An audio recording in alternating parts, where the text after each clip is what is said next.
добрый день. Сегодня мы Mwiriwe проводим очередную aka kanya ubu tugiye kugerageza тренировку intwaro kirimbuzi стратегических сил сдерживания. Отработаем действия kugira ngo должностных tumenye лиц по imikorere управлению yazo применением ndetse ядерного оружия n'ubushobozi с zifite. практическими пусками баллистических и крылатых ракет. Есть старт ракеты по Ibi ракетной kandi шахте tugiye номер gukora 8. byubahirije amategeko n'amabwiriza mpuzamahanga. Ibi rwose Сразу отмечу, что Россия ibi rwose подтверждает свою tugiye принципиальную kubikora позицию nyuma y'aho о том, igihugu cya что Ukraine использование kibonye ядерного оружия uburenganzira bwo gukoresha intwaro ziraswa mu ntera ndende mu Burusiya nka Tomushado ndetse n'izo mu Budage Taurus.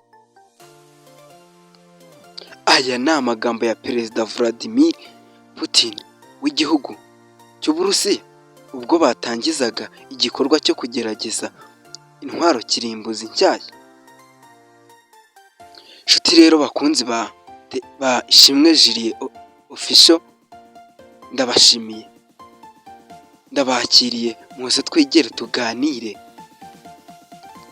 ku mutekano, politike na diplomasi ku isi hose. Nshimira buri umwe wese wamaze gukora subscribe, ni ibintu by'ingenzi cyane rwose. Nshimira na buri umwe wese akurikira ibiganiro byacu bya buri munsi.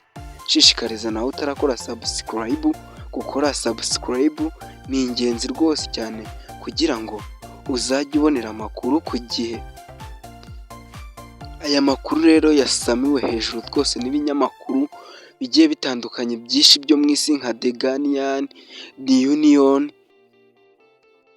BBC News, Times of India ndetse n'ibindi. Mwigire hino tuyasesengure, tuyavimuzi n'umuzingo. Igihugu rero cy'Uburusiya cyagerageje intwaro kirimbuzi nyuma yaho mu minsi ishize rwose baherutse kuvugurura n'itegeko ryabo rigenga iby'imikoreshereze y'intwaro kirimbuzi. Ibi babivugiye ko igihugu cya Ukraine giherutse cyangwa se kimaze iminsi gishinja igihugu cy'Uburusiya ko ingabo za Korea ya ruguru ziri kurwanira muri Ukraine ku ruhande rw'Uburusiya. Ibi byateye uburakari uburengerazuba bw'isi, by'umwihariko nka OTAN na Amerika. Ibi nabyo bihita bibatera uburakari bwo guha uburenganzira Ukraine bwo gukoresha intwaro ballistique ziraswa mu ntera ndende ku gihugu cy'Uburusiya. Ibi nibyo byazamuye uburakari bw'Abarusiya mu isi hose, bagerageza igisasu kirimbuzi kirenze ibindi byose.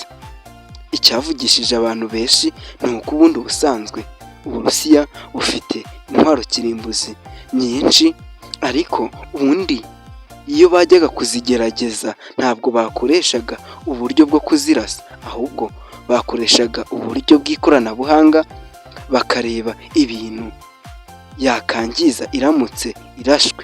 Ariko ubu noneho bayigerageje ku mugaragaro, by'umwihariko na Perezida Vladimir Putin w'Uburusiya ahibereye. Ibinyamakuru byinshi mu bya politike ndetse n'abahanga mu bya politike bashimangira ko intambara ya Ukraine n'Uburusiya ishobora noneho kuba igiye gufata indi ntera ku ntera itigeze igeraho na mbere hose. Nk'ubu bavuga ko Ukraine niramuka ikoresheje ibisasu ballistique yahawe n'ibihugu byo mu burengerazuba bw'isi ikabirasa mu Burusiya, bavuga ko Uburusiya rwose buzahita burakara ndetse yewe bushobora gukoresha n'intwaro kirimbuzi. Ibihugu byinshi birimo nka Amerika, Abadage, Abongereza ndetse n'Abafaransa bumaze iminsi bushinja igihugu cya Korea ya ruguru kujya mu Burusiya gutera ingabo mu bitugu ingabo z'Uburusiya cyangwa se kuzifasha. Ibi abanyamakuru cyangwa se abahanga mu bya politike nabyo bakaba bavuze ko bishobora gutuma OTAN nayo yohereza abasirikare muri Ukraine intambara igafata indi ntera, ndetse yewe bamwe badatinya no kuvuga ko ishobora kuba yavukamo intambara ya gatatu y'isi. Nk'ubu ingabo z'Uburusiya ndetse n'Abarusiya ndetse n'abandi bashyigikiye Uburusiya bashinja ingabo za OTAN ko ziba muri Ukraine, ndetse yewe zifasha n'ingabo za Ukraine kurwanya Abarusiya. Ku rundi ruhande narwo abo mu burengerazuba bw'isi n'ababashyigikiye nk'Ubufaransa, Amerika ndetse n'Abadage nabo ntabwo basiba gushinja Koreya ya ruguru ko rwose mu ruhare rutaziguye ifasha cyangwa se ingabo zayo ziri kurwana muri Ukraine zifasha Uburusiya. Uko niko rwose bose baba bitana ba mwana. Nk'ubu reka duhindure ingingo, amaso yacu yose tuyerekeze ku bihano byafatiwe imbuga nkoranyambaga, haba YouTube, Google ndetse n'izindi mbuga nkoranyambaga zo muri Amerika. Inkiko zo mu Burusiya zaciye ibihano ibihugu ndetse yewe n'imbuga nkoranyambaga nka YouTube ndetse na Google.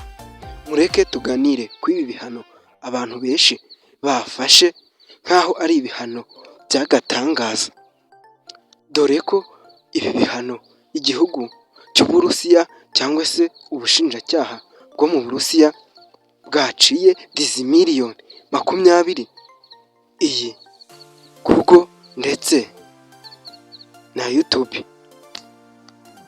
Icyatangaje abantu benshi mw'ibi ni uko ibyo bihano leta y'Uburusiya yaciye izo mbuga nkoranyambaga biruta kure amafaranga yose isi ifite uyu munsi kugeza aka kanya. Uyibaze nawe, dizimiliyoni 20 bingana no gufata 20 hanyuma inyuma ya 20 ugashyiraho 30. Ayo ni amafaranga abadwa mu madolari. Bivugwa ko abashinjacyaha bo mu Burusiya baciye YouTube ndetse na Google.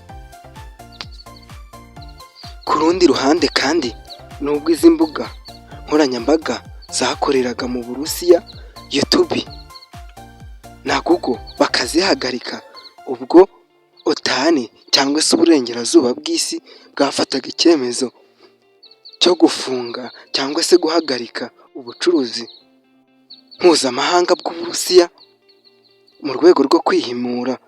Uburusiya nabwo muri iyi weekend bwagiranye amasezerano n'ubuyobozi bwa Pyongyang, iyi ni Koreya ya ruguru kwa Kim Jong Un.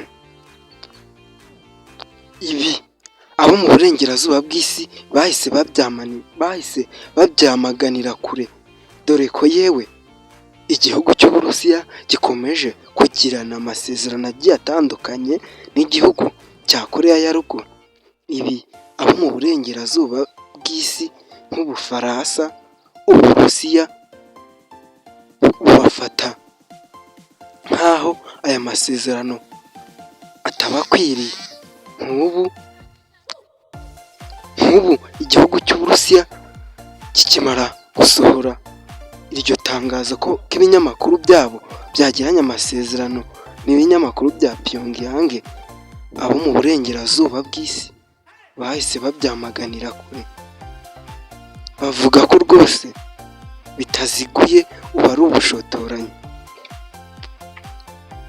Ibi kandi abo mu burengerazuba bw'isi nka Amerika, impamvu babifata nk'aho ari ishyano ni uko iki gihugu cy'Uburusiya cyangwa se ikindi gihugu kigize amasezerano n'igihugu cyafatiwe ibihano n'uburengerazuba bw'isi barabyanga, kuko icyo gihugu kiba kigiye gutesha agaciro cyangwa se kutagirwaho ingaruka n'ibyo bihano baba baragiciye. nshuti bakunzi ba Ishi Julie Official, nta kiganiro kigarukiye. Ndabashimiye, shimira buri umwe wese wamaze gukora subscribe, rwose n'intambwe ikomeye yamaze gutera. Shimira na buri umwe wese afata umwanya we akumva ibiganiro byacu, ni ingenzi cyane rwose kandi ndabashimiye. Mbwira na buri umwe wese utarakora subscribe rwose, cyangwa se usuye iyi YouTube channel bwa mbere, rwose gukora subscribe ukajya muri comment ukandika ugakora share, rwose ni ibintu by'ingenzi. Nshuti bakunzi ba Ishi Julie Official, ndabashimiye. Tuzahure mu kindi kiganiro cy'ubutaha. Byose ni ku mutekano, politike na diplomasi ku rwego mpuzamahanga. Hasta la vista.